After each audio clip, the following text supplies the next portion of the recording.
Bulking season's on its way, everybody started, but some people look like this. How do you know whether or not you're over bulking?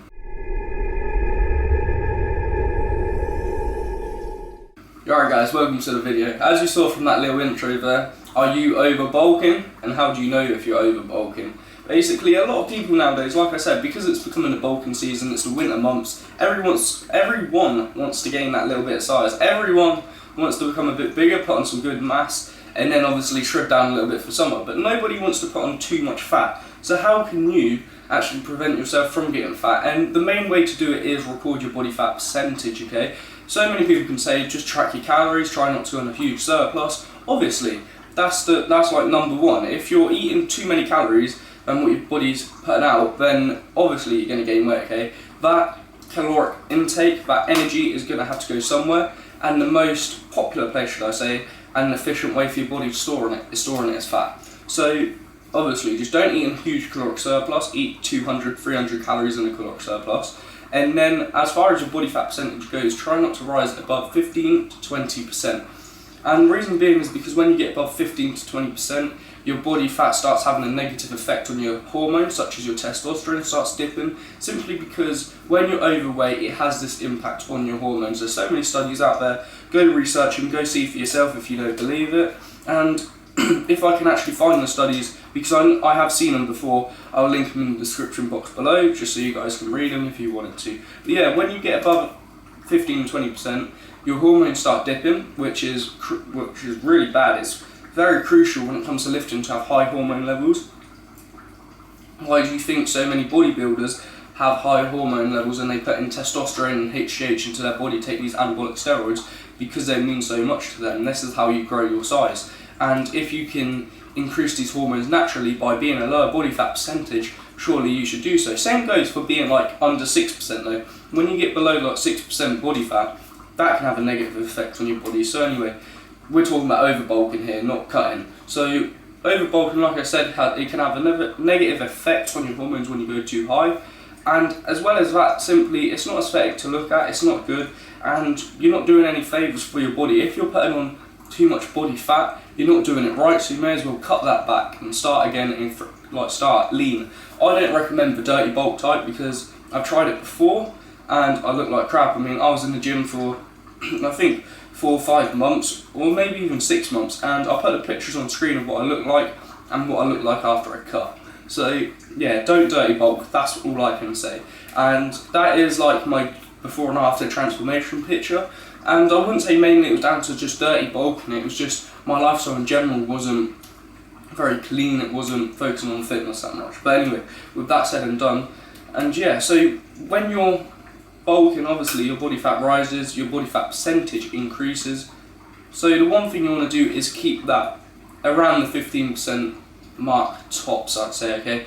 The reason as to why I suggest that, like I said, there's 2 reasons there. But the third reason simply is because you won't feel good on yourself, and it's not healthy to be above 15-20% body fat necessarily. I mean, a lot of us feel better when we're lean, when we're shredded, when we're ripped, so surely this is what you want to be like more. So anyway, that is how you can know you're over bulking. If you can't measure your body fat, say you don't know how to, you can go online just by popping in a few measurements such as your thighs, your forearm, I believe your neck, your waist, your weight and your height, and it will give you a rough estimation, which is fairly correct to the day anyway, depending on which site you use. I'll link a site down below which I use.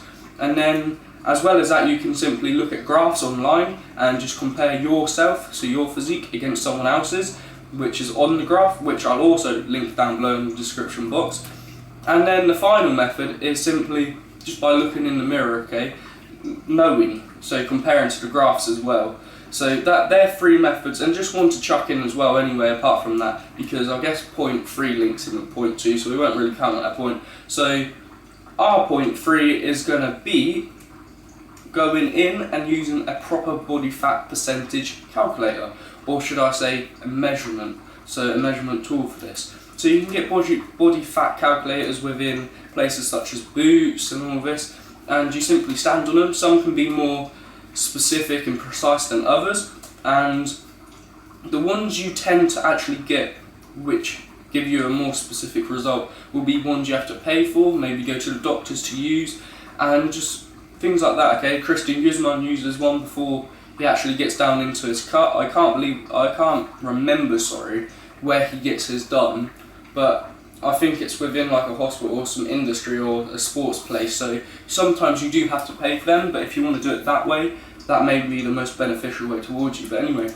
my advice to you, if you are over bulking, like I said, drop your calories a little bit, go on a bit of a lean bulk. You should always be lean bulking, not dirty bulking, because basically your body can only put on so much muscle in a period of time.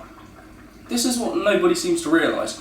So if your body can only genetically gain 1 to 2 pounds per month, if you're eating enough to gain 4 pounds, and you're obviously working out still, do you really think your body's going to gain them 2 pounds of muscle and another 2 pounds of muscle, so they're going to gain 4 pounds? Do you really think your body's working like that? No. If it can only gain 1 to 2 pounds of muscle, that's all it can gain. So eat enough to gain 1 to 2 pounds of muscle and prevent the extra 2 pound fat gain. So I just think it's pretty basic. So lean bulk, eat rather much clean foods, have the odd cheat day here and there, maybe twice a week if you want to, because you should never be too strict on your diet, because when you get too strict on your diet, it can actually start having a negative effect on your mindset and in your mental state.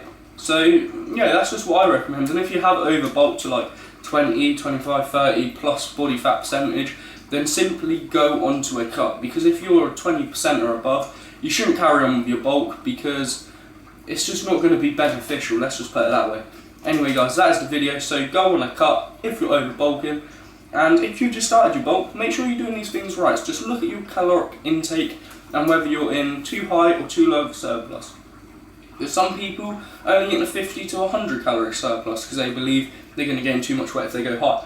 No, you're not. If you eat 200 to 300 calorie surplus, this is the perfect range. And just make sure your foods you're getting are from good, lean, clean sources. Anyway guys, that is the video. If it helped you, be sure to give it a thumbs up. And as always, please subscribe and help the channel grow. And I'll see you guys in the next video.